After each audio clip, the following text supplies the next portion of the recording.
अब आते हैं इस सवाल पर कि भारत और इंडिया में से क्या सही है। संविधान सभा में इस पर खूब बहस हुई थी। यह हमारे संविधान का अनुच्छेद 1 है और उसमें लिखा हुआ है, India that is Bharat shall be A union of states.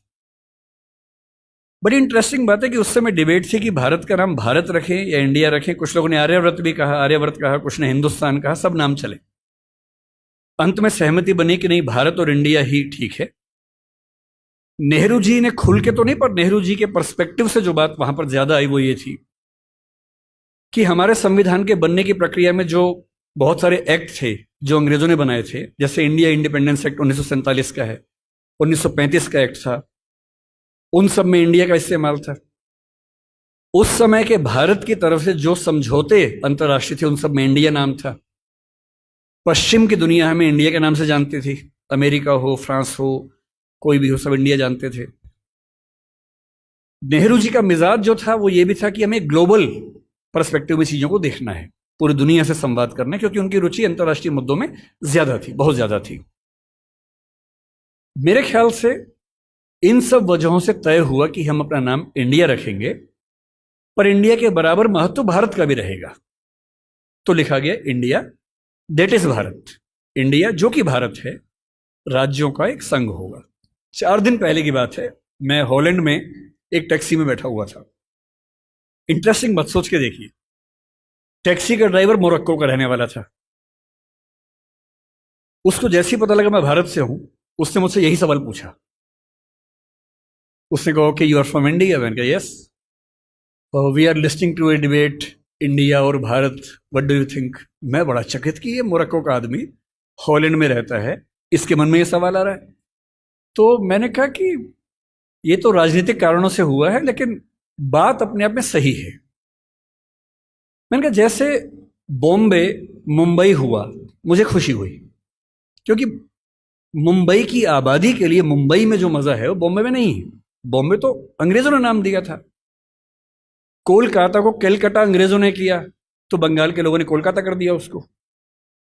Delhi को दिल्ली के लोगों ने दिल्ली कर दिया, दिल्ली ही बना के रखा हुआ है, DILLI, ये होना चाहिए। काहे के दिल्ली भाई, हम क्यों दिल्ली बोलेंगे दिल्ली को? ये सारे तर्क अगर सही हैं, अगर बर्मा का नाम म्यांमार होना सही है क्योंकि उनकी जनता की आवाज तो म्यांमार में है, बर्मा में नहीं है। श्रीलंका और सीलोन की डिबेट में वो अपने आप को सीलोन ना मानना चाहे, श्रीलंका मानना चाहें, क्योंकि उनकी भाषा श्रीलंका बोलती है। तो मेरे मन में सवाल बड़ा साफ आता है कि भारत इंडिया क्यों होना चाहिए।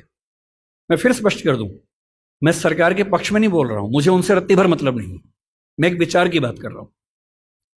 और मैं जब संविधान पढ़ाया करता था, अनुच्छेद 1 पढ़ाते हुए मैं हमेशा बोलता था कि मुझे चुभन होती है ये पढ़ते हुए कि इंडिया दैट इज भारत। दोनों ही लिखने थे तो भारत दैट इज इंडिया कर देते।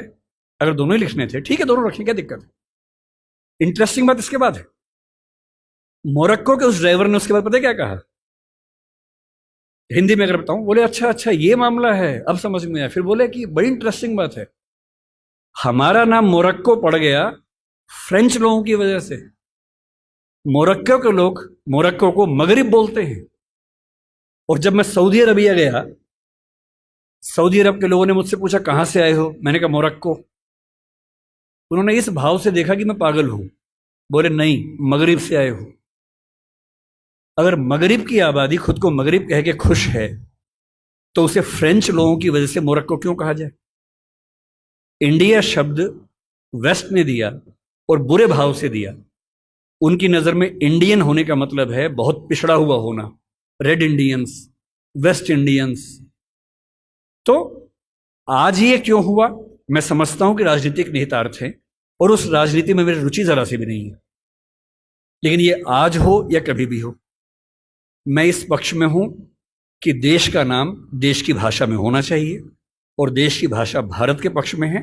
आप इंडिया भी रख लीजिए, इंडिया दैट इज भारत के बदले भारत दैट इज इंडिया मेरी पहली पसंद होगी। मुझे इंडिया से दिक्कत नहीं है, पर भारत मेरी पहली मोहब्बत है।